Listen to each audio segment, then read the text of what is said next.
보물섬 6화 염장선은 서동주가 가진 마지막 중요한 증거를 불태웠다. 서동주의 복수는 이제 시작일 뿐이다. 서동주는 어두운 사무실에 홀로 앉아 있었다. 손에 쥔 자료는 대산그룹과 염장선 사이의 검은 돈 흐름을 적나라하게 드러내는 증거였다. 창밖으로 비치는 서울의 야경은 차갑고 무심했고 그의 심장도 그만큼 얼어붙어 있었다. 만약 이 증거를 법정에 제출한다면 대산그룹의 부패한 제국은 무너지고 염장선은 감옥에서 썩을 것이다. 서동주는 숨을 깊게 들이쉬며 결심을 다졌다. 이제 끝낼 때야. 하지만 그 순간 문이 벌컥 열리며 여운남이 들어왔다. 그녀는 늘 그랬듯 우아한 걸음걸이로 다가왔다. 긴 머리카락이 바람에 흔들리며 그녀의 날카로운 눈빛을 살짝 가렸다. 서동주는 그녀를 보자 미소를 지으려 했지만 그녀의 표정에서 뭔가 이상함을 느꼈다. 그리고 망설임 없이 종이 문서를 꺼내 갈기갈기 찢기 시작했다. 서류 조각이 눈처럼 흩날리며 방 안을 뒤덮었다. 서동주는 얼어붙었다. 뭐 하는 거야? 그의 목소리는 떨렸고 눈동자는 믿을 수 없다는 듯 커졌다. 여운남은 차가운 눈빛으로 그를 응시하며 말했다. 미안해, 동주야. 하지만 난 이걸로 대산을 무너뜨릴 생각이 없어. 그녀의 목소리는 단호했고 그 뒤에 숨은 야망이 서동주의 가슴을 찔렀다. 그는 깨달았다. 그녀가 자신을 사랑했던 적은 단 한순간도 없었다. 그녀가 원한 건 그의 곁이 아니라 대산그룹의 주식, 그 권력의 꼭대기였다. 사랑은 그녀가 서동주를 이용하기 위해 연기한 가면일 뿐이었다. 두 사람은 한때 서로의 전부였다. 서동주는 그녀를 위해 목숨을 걸었고 여운남은 그의 어깨에 기대며 미래를 꿈꾸는 척했다. 하지만 그 모든 순간은 거짓이었다. 그녀의 진짜 꿈은 대산그룹의 회장실에 앉아 세상을 내려다보는 것이었고 서동주는 그 꿈을 위한 발판에 불과했다.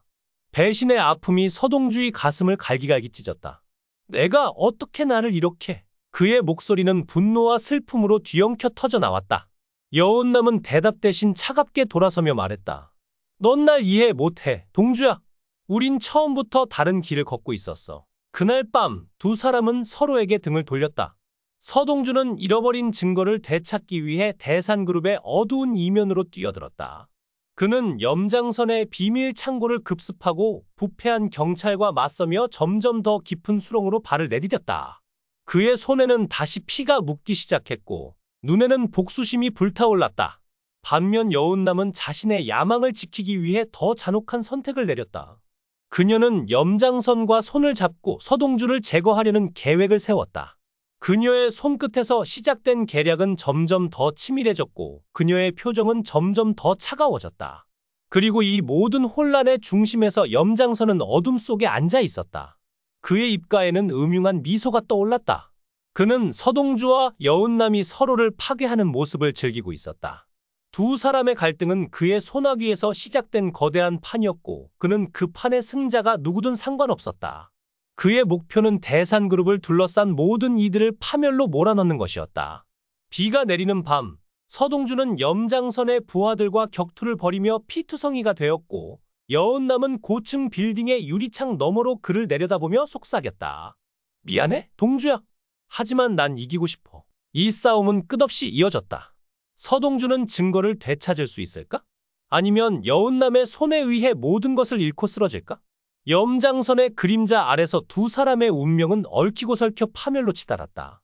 그리고 그 끝에서 승리란 무엇인지, 사랑이란 무엇이었는지 누구도 답을 내리지 못했다.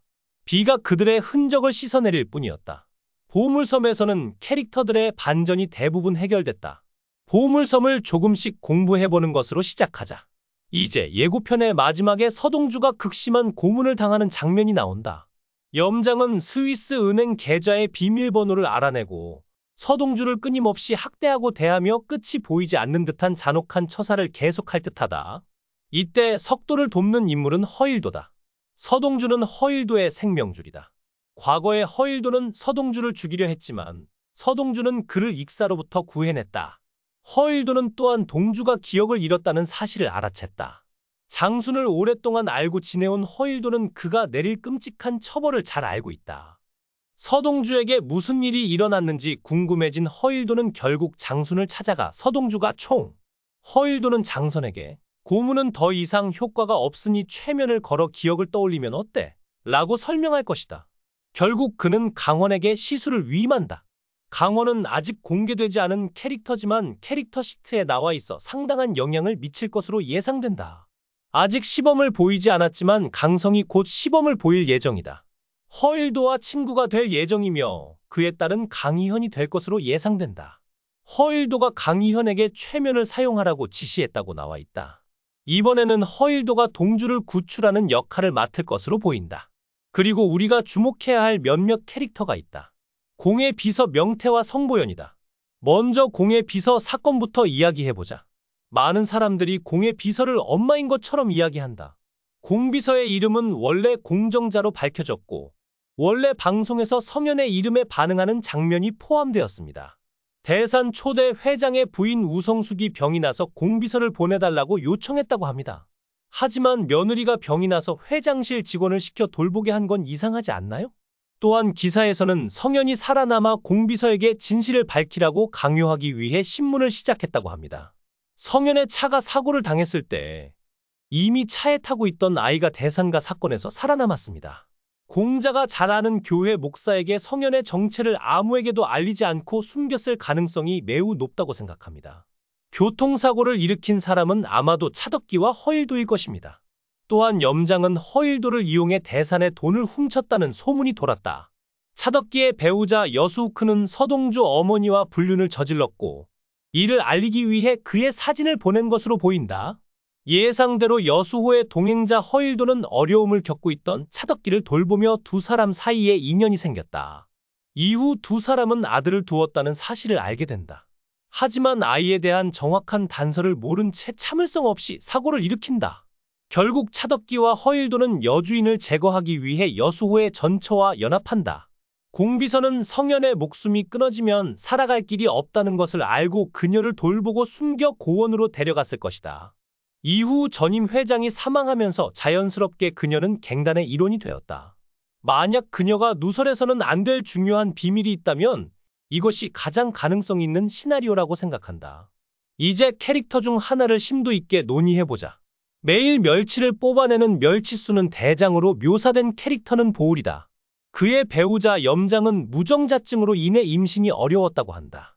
그래서 그의 조카 부모가 사고나 다른 이유로 모두 죽었을 때 그를 돌보고 검사로 만들었다는 기록이 있다. 그래서 그는 이에 매우 기뻐한다. 하지만 흥미로운 것은 성보연이 어린 동주를 떠올리는 노인이라는 진술이다. 내가 보기에 염장과 성보연의 자식들이 없는 이상 그는 입양할 아이를 찾기 위해 보육원에 갔다가 우연히 서동주를 만났을 가능성이 크다. 그는 원래 동주를 입양할 생각이었지만 조카 희철의 부모님이 갑자기 돌아가시자 입양을 포기하고 대신 희철을 데려갔다.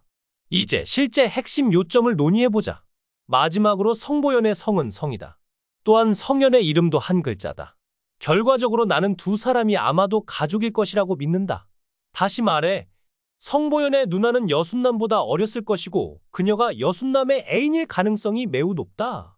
성보연의 여동생은 자신의 이름을 따서 지은 것일까요? 더불어 등장인물 목록에는 동주의 간병인으로 여겨지고 마담이라고 불리는 명태라는 등장인물이 있습니다. 그녀는 아이리스 룸살롱을 운영했으며 동주가 과거를 방문한 적이 있다는 기록이 있습니다. 궁극적으로 성보연의 여동생인 성현의 어머니와 여호의 여주인 사이에는 강한 연관성이 있습니다. 이 사람들은 룸살롱과 관련이 있습니다. 그녀는 세상을 떠나고 그녀의 절친한 친구인 피마담은 성현을 극적으로 바라봅니다. 하지만 성현은 기억을 잃었습니다. 한편 서동주는 고등학교 낙제자로 지정됩니다. 하지만 그는 공식적으로 대산그룹의 신입사원으로 채용됩니다. 대산기업은 한국에서 4대 기업 중 하나로 거론되고 있기 때문에 중학교를 갓 졸업한 서동주가 그곳에 채용되었을 가능성은 없습니다. 제가 보기에 마담은 자신의 인맥을 이용해 서동주를 대산법인으로 데려온 듯합니다.